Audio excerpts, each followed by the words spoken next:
Welcome to Rauta. This is Acherontic Arts IV in Germany by Van Records. Here we are as special guests to interview more special guests. And this time we have a band from Germany, obviously, kind of a local in that sense, Ruins of Beverast. So welcome the guests of the hour. First, let's introduce the guys today. Sir, please state your name and what are you doing here with me? What's the role in the band? Well, I'm Alex from the Ruins of Beverast, and I'm actually safe to say that I founded the band. And on the recordings, I'm actually playing every instrument. I obviously do not do that live. So we're actually have become a live band since 12 years or something. Something like that, 13-ish years. And so that's why I'm not alone. And sir, please state your name and what is your role? I'm Michael. I'm the lead guitarist in the live band, and I'm also doing the recordings, the studio productions for the band. All right. Yeah. Fair enough. So let's start with a little bit of the beginning. Obviously, it started as a solo project, and it was always more or less about you until, I guess, this expansion of sorts to the whole bigger band for live and all. What made you wanted to do everything alone? My previous band, Nagelfar, they split up in 2002. And I guess like in the end of this band, we had a kind of a foul communication like within the band. And that was partly due to myself because I think of myself that I'm not really a good bandmate. Okay. Honestly. And I always think that my ideas are best. Yeah. And that's what I was thinking in Nagelfar as well. And that's what made me do a one-man project, honestly. Because I thought, like, I can do that all alone. And, but that is, it's like more than 20 years ago now. And I guess I've changed a bit. But in the beginning, that was actually my initial motivation. Because I thought, like, I don't want to have this...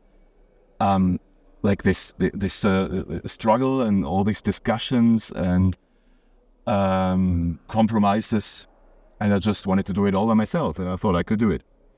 But learning all the instruments can be very, very time-consuming and difficult process. Even a lot of good guitar players are like still learning or struggling with their instruments.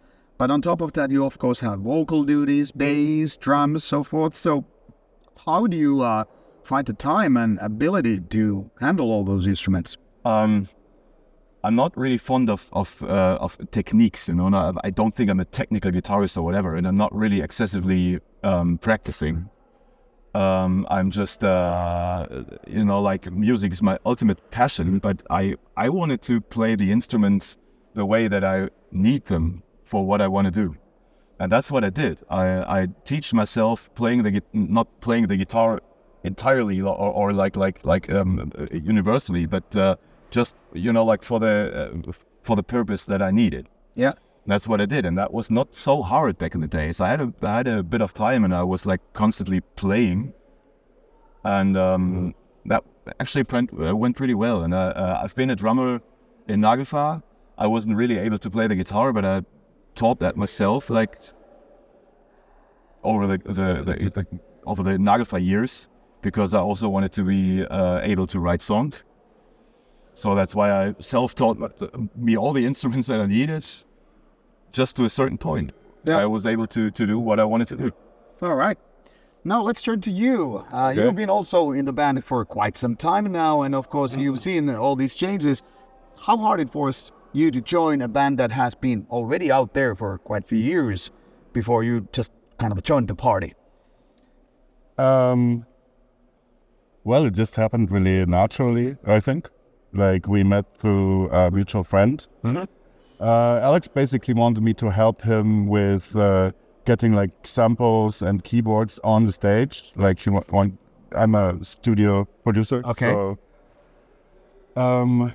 that was the initial thought. And then I ended up playing guitar with them. And it wasn't really planned to become a band by that time. I think that was like supposed to be like 2 shows and that's it. like Roadburn and some other festival at that time.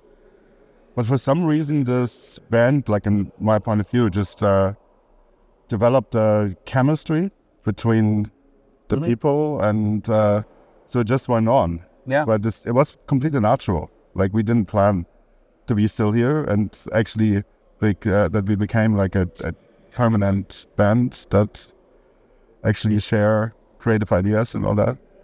Now, you mentioned your studio background and all that stuff, so obviously it's a very, very different setting compared to live and, entertaining the audience. Yeah. What do you feel, what is your more, say, home base? The studio environment where you get to control all the equipment, or the stage where it's all about the communication with the audience and playing songs live?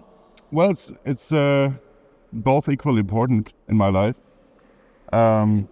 Of course, being in the studio and just like getting really into something and working on creative ideas for days or weeks or whatever is very fulfilling. Yep. Like, it's very, so to say, controlling. And playing that material then live is more like letting go, like going on a stage and just Kind of a liberating. dive into it.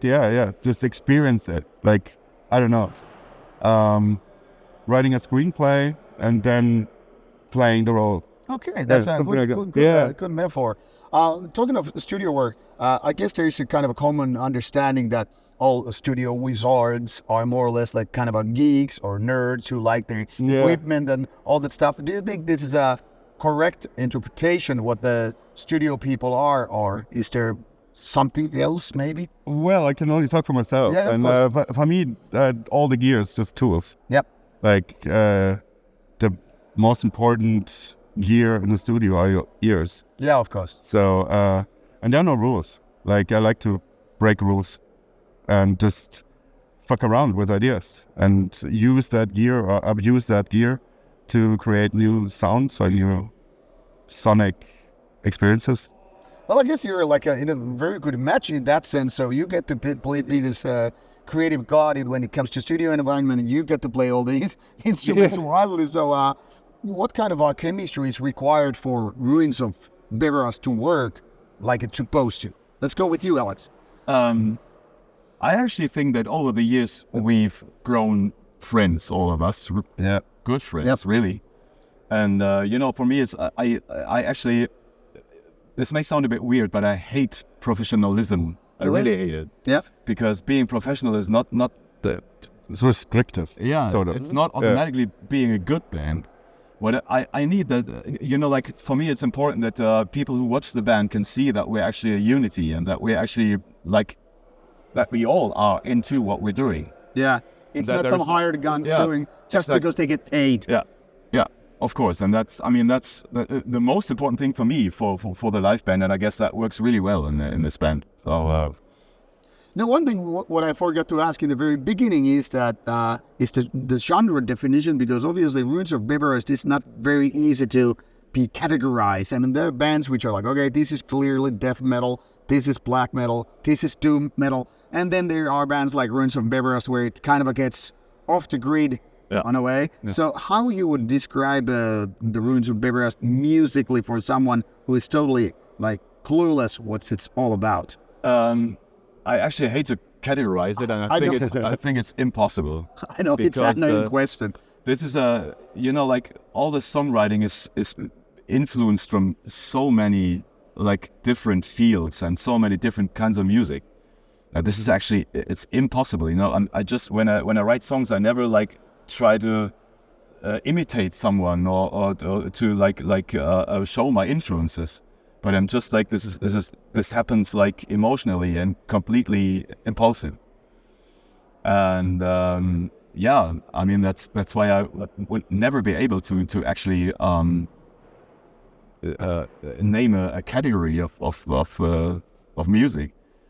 As some people spoke of Ruins as if they have even a pop music influence, and I guess that's not wrong. Okay, yeah. I mean, kind of. I can guess that goes to a long way.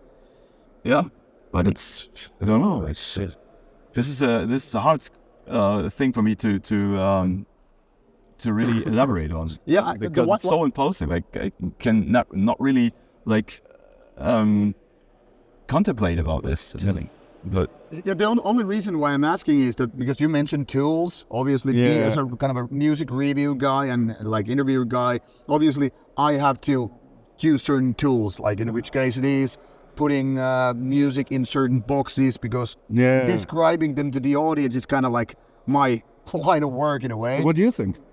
Well, I would definitely say that it's kind of a combination of these different genres, and as such, I would say it is definitely harder to describe it than just what, say, for example, Metal Archives. I think it's labeled like, I don't remember the exact wording, but it's kind of a black doom, death, some kind of a combination. I think it's kind of like the starting point. I guess so. Because when I was like listening to you guys yesterday live, which is fascinating because there are so many ideas. Sometimes I'm like, okay, this is clearly the black metal stuff. This is maybe the part of this Nagelfar black kind of a, I don't know, seeps through. But then there are moments like, okay, where did the black metal go? It left the building.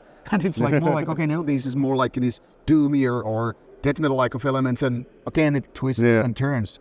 So my point here is obviously is that from Nagelfar background, it was kind of like you clearly let it go and went to different directions. Yeah. But what kind of music do you think inspires you? Or are there some sources that you clearly know that I'm a big fan of this or that and this is how I kind of create the music? Or is it just something that happens subconsciously, maybe? Definitely the latter. It happens subconsciously. Like, I wanted to, in the beginning when I wrote the first songs for Ruins, I wasn't even thinking about writing songs. I was thinking of writing films. Like some like that, you know. I needed a drama, and I needed like tension that was growing and that was then released, and that was actually the things I thought about, and I had a certain atmosphere in mind, but I was not really concentrating on writing riffs or song structures or something like that. That didn't really matter. I always saw like the song and then the album as a whole. Yep.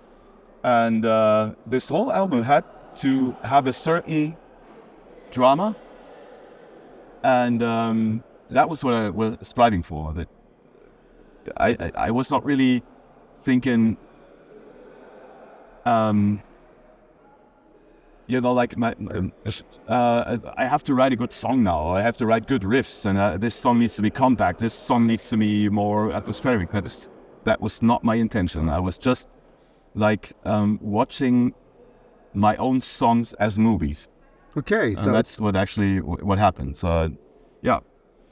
Now, one thing I also want to ask is about the names. Now, I saw this one comment about the name, like it's referring to Bifrost, the bridge between, of course, Asgard, the kingdom of gods, and Midgard, the people. I mean, I'm not explaining this to you, but maybe the audience. And of course, Nagelfar is also a reference to Viking mythos, with its the bow theme made of nails and all that stuff. So, pointing also that you have a Thor's hammer around as your neck. I do too.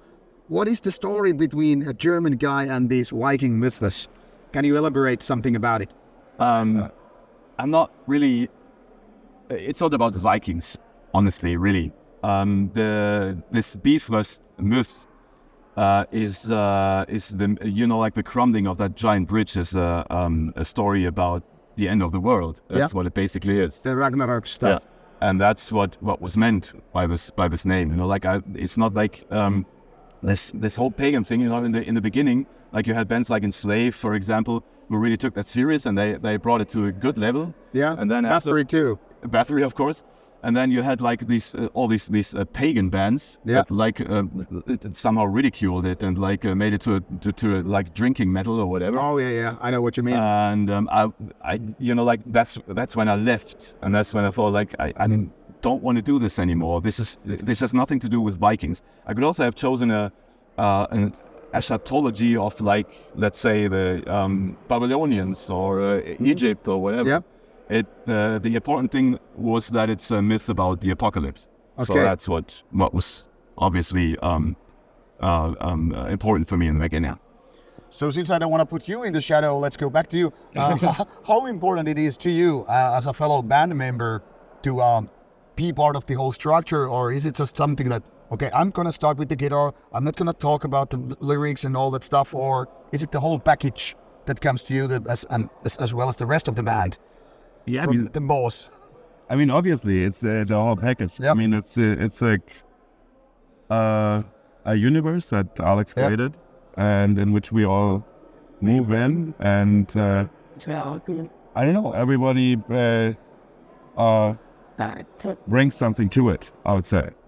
I mean, that's also the reason why the songs do sound a lot different when we play them live, because I think everyone in the band is kind of like interpreting the different instruments, the voices of the different instruments, more than just like I don't know, like recreating them note by note.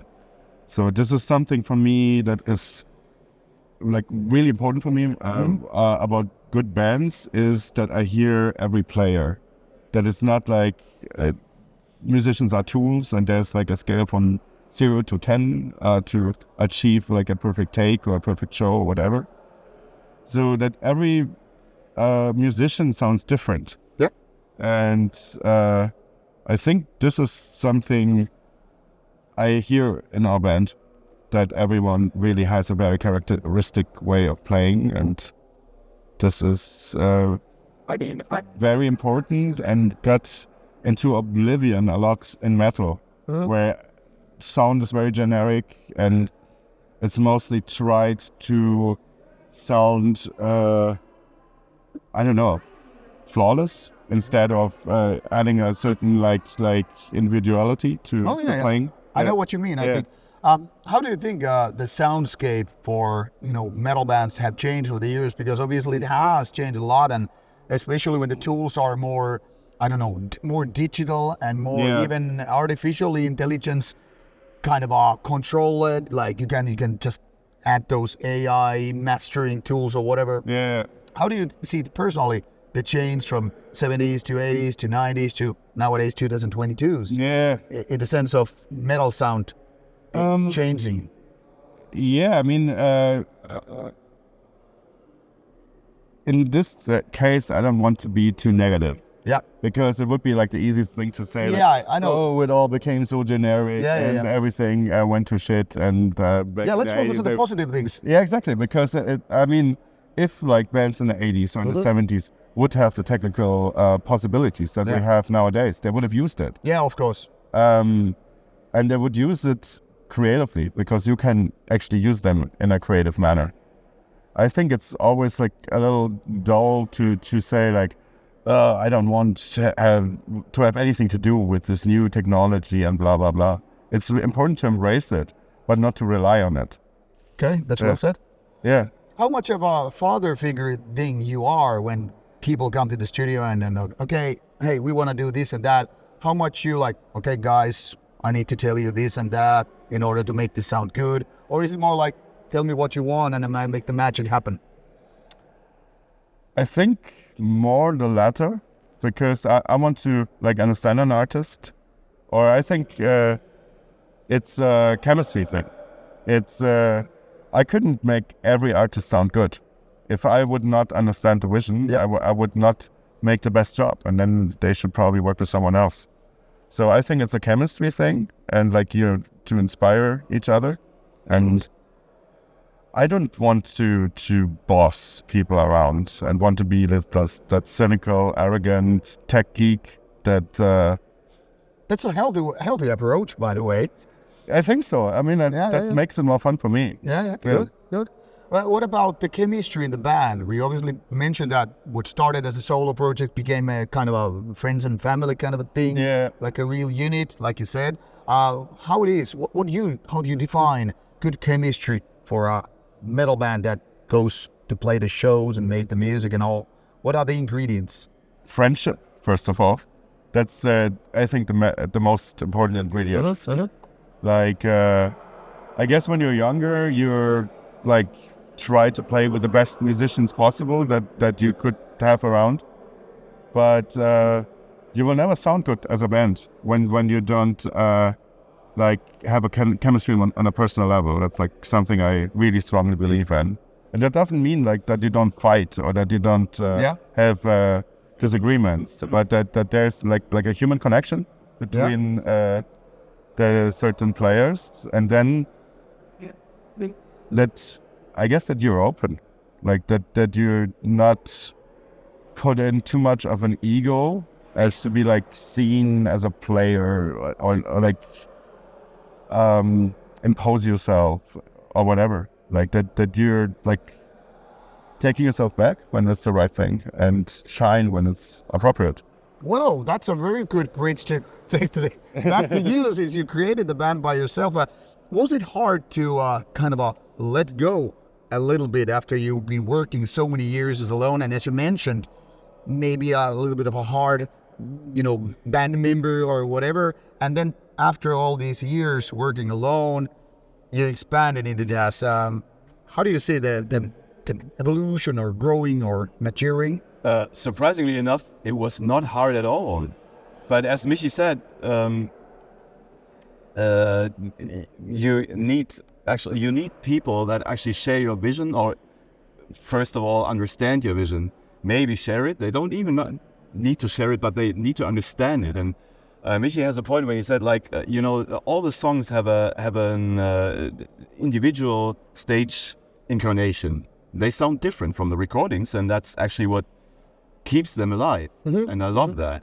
They sound a lot better live, in my opinion, because they are like breathing and like they're ever changing, and I love that. That's good, and that's what I experienced like from the first rehearsals that we had, and I really, really think that's cool. I loved it, and I can't imagine to ever change it, because it's actually what keeps the band alive. Like if I thought like after the Blood Bowls album, that was when we started playing live, and of course I could have like continued recording all the albums alone in my rehearsal place, and they would have sounded like the first three albums did, and like never go the step further that I did, and I was like, in hindsight, I'm so proud that we did that, and it was such a good development for this band, and it made it like a million times better. And that's all due to people that are actually really into it, and that are really sharing the vision, and that are really like, on the same insane level that I am, and this is fantastic. All right, that's great to hear. Talking about a little bit of the past, however, is that you are also playing here a Noggle for a special show, and we're not obviously talking about a comeback band. We're talking about kind of a thing, I assume, or what's the impression I got from the other guys. How does it feel to go back to those times of almost 30 years ago when Nagelfar was very, very different band, an active one and all? Yeah. The thing is, on the original albums, I was playing drums. So I actually had to learn all the songs on guitar. So that was a different approach. And this way, it actually seemed like a completely new band to me. Okay. I had to learn the songs like completely anew from scratch, because I was playing a different instrument. And so I didn't really have this feeling of going back to somewhere, but really to learn it anew, to start like a jump on a new boat in a way. Really, I mean, it's just because my role is so different from what I had on the real recordings of Nagelfar.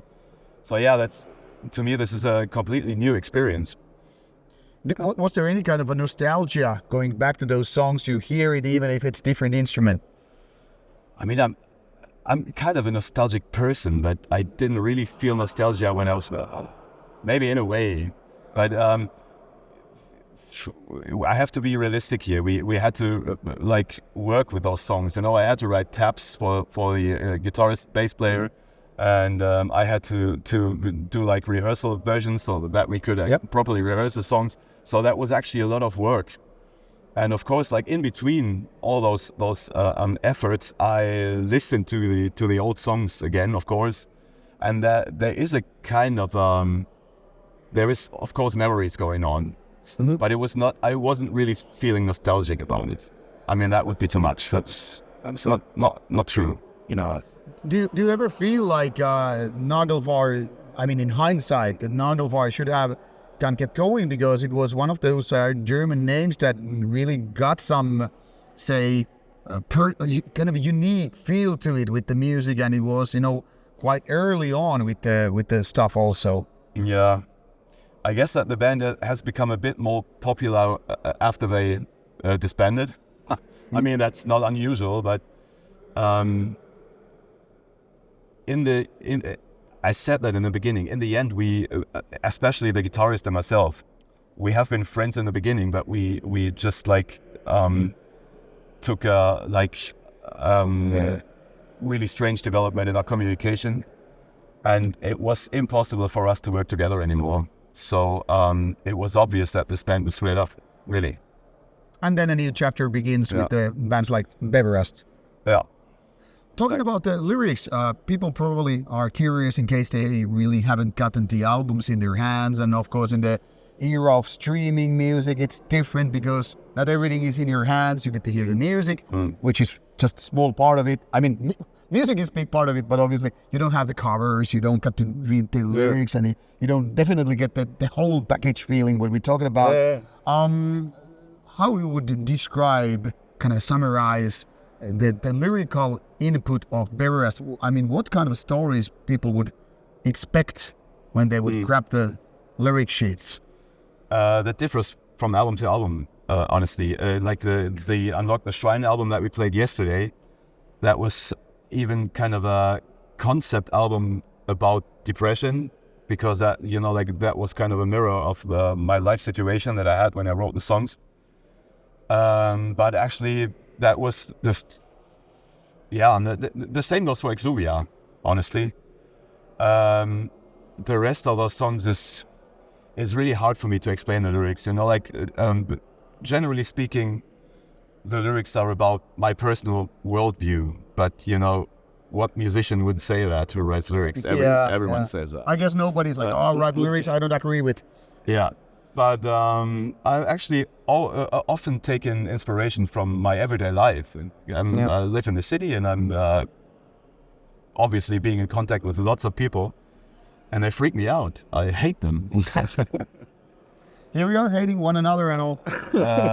There is so many habits and developments like in the living together of human beings that I hate every day, and this is just a massive pool of inspiration. Sometimes it's even a small detail in behavior of people that I just hate and that I feel like writing a song about. Well, that's, I guess, good that it happens then. In terms of inspiration. Endless pool of inspiration, humanity. Well, back to you, however. Being a guitarist in a band is one thing, and all playing music that he more or less wrote before you joined the band, and now of course after that. But what else you play? You certainly have some other endeavors which are, I guess, worth mentioning. Well, basically, I used to play in a band called Secrets of the Moon. Oh, I remember that one. Yeah. I mean, you're from the 20 years ago. Okay. Haven't seen him for a while, but yeah. Me too. I've seen him for a while too. Yeah, so we split up 2 or 3 years ago. Yeah. So, to be honest, right now, the whole touring aspect and playing live aspect is completely satisfied with playing in Ruins. And so yeah, I do a lot of studio projects. When I'm not on tour, my life consists of locking myself into the studio and work on whatever was put in front of me. And yeah, that's pretty much it right now. I enjoyed. I think if I would start something new, it would be more of a studio project. Just some weird record that would come up for some reason, and I don't know, but with no expectations or something. because all my expectations are actually hit by playing with Ruins. All right. Yeah. Before we wrap things up, obviously throughout the years you've learned a thing or two, made probably a mistake here as well. Yeah. If you got some kind of a tip to your younger version, like try to avoid this or maybe do this instead of kind of a thing, what do you would tell to your, say, 30 years younger version of yourself, like take these tips or hints from the wise man? I think listen to your intuition. Don't try to control. Don't try too hard. Just listen to your fucking intuition. All right. Yeah. The same question to you, however, also. What do you would tell to your younger version who is now struggling right there and figuring out what kind of a musician am I gonna be and all that stuff? What kind of a guidance you would give this little fella? That's really hard, man. I would actually the best thing I ever did was not listen to the music business. Just don't take this whole machinery too serious. Yeah. And follow your vision and nothing that is actually like put on you from the outside, because that's always unhealthy. You should never do that. All right. That's a very good advice to you as well. So, here we are with the Ruins of Beverast, and want to give some shout out to a friend, colleague, or someone who needs to be mentioned in terms of the career and the band. We That's good. We don't have friends. No friends. All that stuff. We don't need friends. All right. Thank you so much, Alex. Thank you so much, Mikko. Thank you. That was fun. This is Ruins of Beverast. I hope you got a little bit of more information below the surface level and a little bit of all that stuff. Now, if you get the chance to see these guys live, of course, you should do yourself a favor and witness them. So, and as such, as he described, live is one thing, album is another thing, and they complement one another perfectly. So whenever you get the chance, do yourself a favor and give this a go. And of course, listen to the music on albums and expand your mind for possibilities that go in the extreme metal scene. Here we are, Acherontic Arts IV. This is Germany. This is by Van Records. This is Ruins of Beverast, and here we are in Rauta. Off you go and stay metal. Cheers. Thank you, guys. Thank you, man. Before you go, Thank you. this was very, very nice. Thank you. I hope you enjoyed and are Yeah, that all was cool. that was actually a good talk. Thank you. Before you go, let's take a quick photo for Yeah. social media and this is stuck.